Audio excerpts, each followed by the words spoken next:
নমস্কার, আমি শ্রীমান্তিকা। আমি আবার নতুন রান্না নিয়ে চলে এসেছি। আজকে রান্না করে দেখাবো চিকেন চাউমিন স্যুপ। সবাই প্লেন চাউমিন বানিয়ে খান, আমি আজকে চাউমিনের স্যুপ বানিয়ে দেখাবো। তা আমি এখানে নিয়ে নিয়েছি দুটো পেঁয়াজকে বড় বড় করে কেটে নিয়েছি, একটা ক্যাপসিকাম বড় করে কেটে নিয়েছি, একটা টমেটোকে কেটে নিয়েছি, 3-4টে কাঁচা লঙ্কা চিড়ে নিয়েছি, আর 1 থেকে 150-এর মতো চিকেনকে কুচো কুচো করে কেটে নিয়েছি। আর নিয়েছি আদা রসুন পেস্ট, আর সঙ্গে নিয়ে নিয়েছি চিনি, নুন, জিরে গুঁড়ো, ধনে গুঁড়ো। তো চলুন দেখতে থাকুন আজকের রান্না চিকেন চাউমিন স্যুপ। আর হ্যাঁ, এটা দেখাতে ভুলে গেছি, আর সঙ্গে নিয়েছি ভিনিগার আর সোয়া সস। আমি এখানে ইন্ডাকশন ওভেনটা জ্বালিয়ে কড়াটা বসিয়ে দিয়েছি। এখন এর মধ্যে দিয়ে দেবো পরিমাণ মতো সাদা তেল। তেলটা গরম হওয়া অবধি অপেক্ষা করব। ওদিকে তেলটা গরম হোক, আর এদিকে আমি নিয়ে নিয়েছি পরিমাণ মতো প্রায় 100-র মতো সোয়াবিন নিয়ে নিয়েছি। সোয়াবিনটাকে জল দিয়ে ভিজিয়ে দেবো। আপনারা সোয়াবিনটা স্কিপ করলেও করে যেতে পারেন, সোয়াবিন যদি ভালো না খান তাহলে নাও দিতে পারেন। তো ওদিকে সোয়াবিন ভিজিয়ে দিয়েছি, এদিকে তেলটা গরম হয়ে গেছে, একটু খুন্তি দিয়ে নাড়াচাড়া করে নেব। এরপরে ছেড়ে দেবো কেটে রাখা পেঁয়াজগুলো। তো আমার এই রান্নাটা দেখতে দেখতে আমার চ্যানেলটাকে সাবস্ক্রাইব, লাইক, শেয়ার করতে ভুলবেন না। অনেক কষ্ট করে আমরা এই ভিডিওগুলো করে এডিট করি, আপনারা যদি না দেখেন তো খুবই খারাপ লাগবে। আপনাদের অনুরোধ কেউ টেনে দেখবেন না। তো এখন পেঁয়াজ আর ক্যাপসিকামটা দিয়ে দিয়েছি, এরপরে হালকা করে একটু ভেজে নেব। এখন দিয়ে দেব স্বাদ মতন নুন। নুন দিয়ে পেঁয়াজ ভাজলে তাড়াতাড়ি সিদ্ধ হয়ে যায়। এবার নুন দেওয়ার পরে একটু ভালো করে নাড়াচাড়া দিয়ে ক্যাপসিকাম আর পেঁয়াজটাকে ভেজে নেব।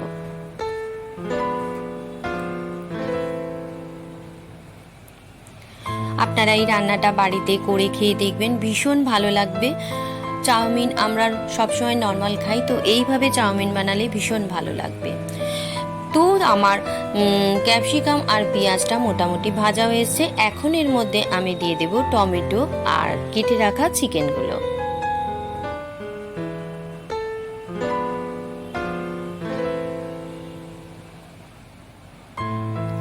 চিকেনগুলো বেশি ছোট ছোট করবেন না, যেন মুখে পড়ে, এইরকমই সাইজ করতে হবে। এগুলো আমি বাড়িতেই করেছি। এবার ভালো করে নাড়াচাড়া দিয়ে চিকেন, টমেটো, ক্যাপসিকাম, সব পেঁয়াজ একসাথে ভালো করে একটু ভেজে নেব।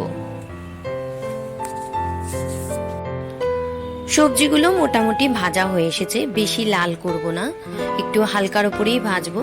এখন আমি এর মধ্যে দিয়ে দেব 1 চামচের মতো রসুন পেস্ট আর 1/2 চামচের মতো আদা পেস্ট।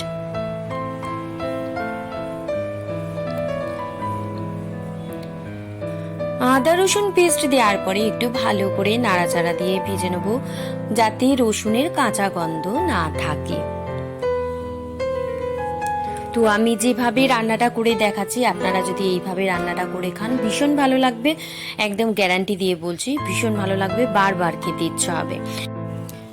এখন দিয়ে দেব স্বাদ মতন নুন আর স্বাদ মতন চিনি।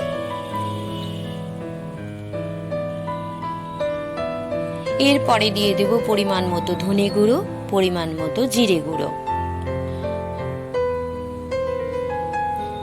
দেওয়ার পরে ভালো করে মশলাটাকে কষিয়ে নেব।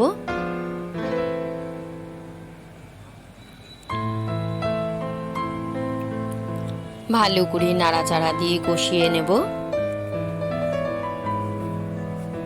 মশলাটা কষানো হয়ে এসেছে, দেখলেই বোঝা যাচ্ছে মশলাটা কষানো হয়েছে। এখন এর মধ্যে দিয়ে দেব ভিজিয়ে রাখা সোয়াবিনগুলো। সোয়াবিনগুলো দেওয়ার পরেও খানিকক্ষণ ভালো করে কষিয়ে নেব।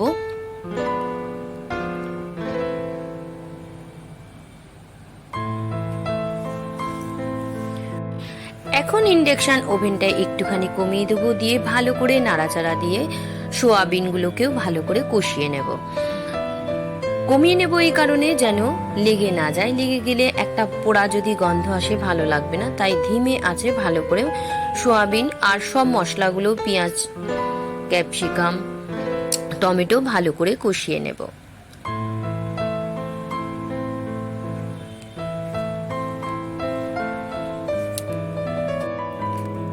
তো সবজিগুলো ভাজতে ভাজতে ঠিক এরকম পর্যায়ে এসে পড়বে।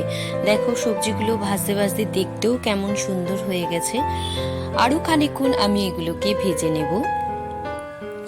যত ভাজবো তত বেশি টেস্ট হবে খেতে, তাই একটু সময় নিয়ে ভালো করে ভাজতে হবে। এদিকে ধোঁয়াতে ক্যামেরাটা একদম ঝাপসা হয়ে গেল। তো আমার এটা এখন ভাজা হয়ে গেছে। এখন আমি এখানে নর্মাল জল দিয়ে দেব পরিমাণ মতো। জলটা একটু বেশি করেই দেব, কারণ যেহেতু স্যুপ করব তাই জলটা একটু বেশি করে দেব। জল দেওয়ার পরে ভালো করে নাড়াচাড়া দিয়ে এদিকে এটা ফুটতে দিয়ে দেব। আর এদিকে আমি একটুখানি হাফ চামচের মতো কর্নফ্লাওয়ার নিয়ে নিয়েছি। সামান্য জল দিয়ে এটাকে গুলে নেব।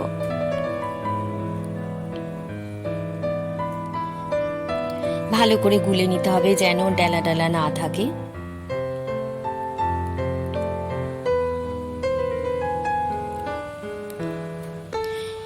কর্নফ্লাওয়ারটা গোলা হয়ে গেছে। আর এদিকে দেখো আমার এটাও ফুটে উঠেছে, স্যুপটাও ফুটে উঠেছে। এরপরে আর একটা জিনিস দেখো, আমি এখানে একটা ডিম বার করেছি। দেখো পুরো ডিমটা বরফ হয়ে গেছে। আমার কিছু করার নেই, যতগুলো ডিমই রেখেছি ফ্রিজে সব এরকম বরফ হয়ে গেছে। তা আমি এই সময়তে দিয়ে দেব, ফুটতে ফুটতে ওটা গলে যাবে। তোমরা একটা নর্মাল ডিম অ্যাড করে নিও। তা আমার কাছে এখন আর কোনো ডিম নেই বলে আমি বরফ ডিমটাই দিয়ে দিলাম। একটু ফুটলেই গলে যাবে। তো দেখো ডিমটা গলে গেছে, পুরো স্যুপের সাথে ডিমটা মিশে গেছে। এখন আমি এর মধ্যে দিয়ে দেব 2 থেকে 3 চামচের মতো সোয়া সস।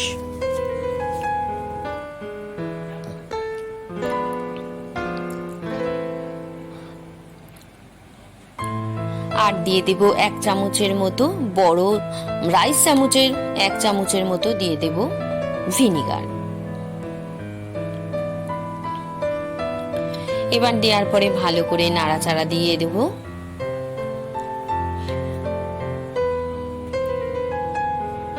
এরপরে দিয়ে দেব শুকনো চাউমিন, যেগুলো বার করে রেখেছিলাম সেগুলো আমি এখন এই স্যুপের মধ্যে দিয়ে দেব।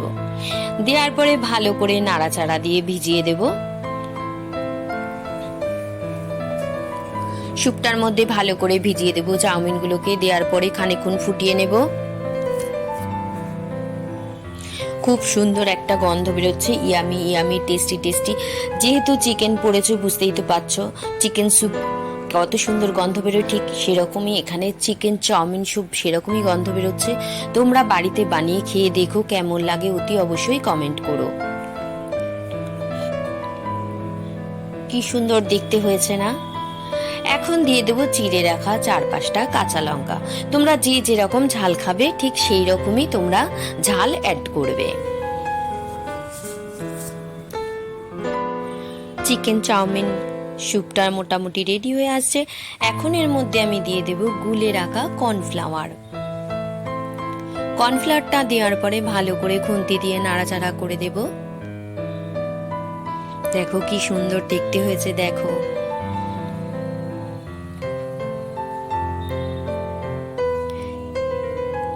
এরপরে দিয়ে দেব হাফ চামচের মতো গোলমরিচ গুঁড়ো।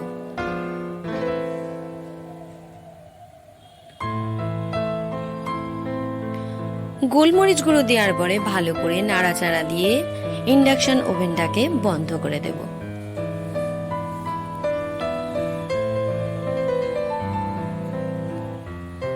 রেডি হয়ে গেছে চিকেন চাউমিন স্যুপ। এখন এর মধ্যে দিয়ে দেব 2 থেকে 3 চামচের মতো বাটার। বাটার দেওয়ার পরে ভালো করে নাড়াচাড়া দিয়ে বাটারটা মিশিয়ে দেব। ওয়াও, দারুণ গন্ধ বেরিয়েছে, কতক্ষণে যে খাবো তাই ভাবছি। তো রেডি হয়ে গেছে চিকেন চাউমিন স্যুপ। আমি এটা একটা পাত্রের মধ্যে নামিয়ে নেব। তো আমি এখানে বাটির মধ্যে তুলে দিচ্ছি। দেখো দেখতে কেমন হয়েছে। ওয়াও, ভীষণ সুন্দর। তোমরা এইভাবে বাড়িতে বানিয়ে খেয়ে দেখবে কেমন হয়েছে। ভালো লাগলে অতি অবশ্যই কমেন্ট করে বলবে যে ভালো হয়েছে না খারাপ হয়েছে। তো আজ আসি, আবার আসবো নতুন রান্না নিয়ে। ততক্ষণ তোমরা সাবধানে থেকো, ভালো থেকো, সুস্থ থেকো।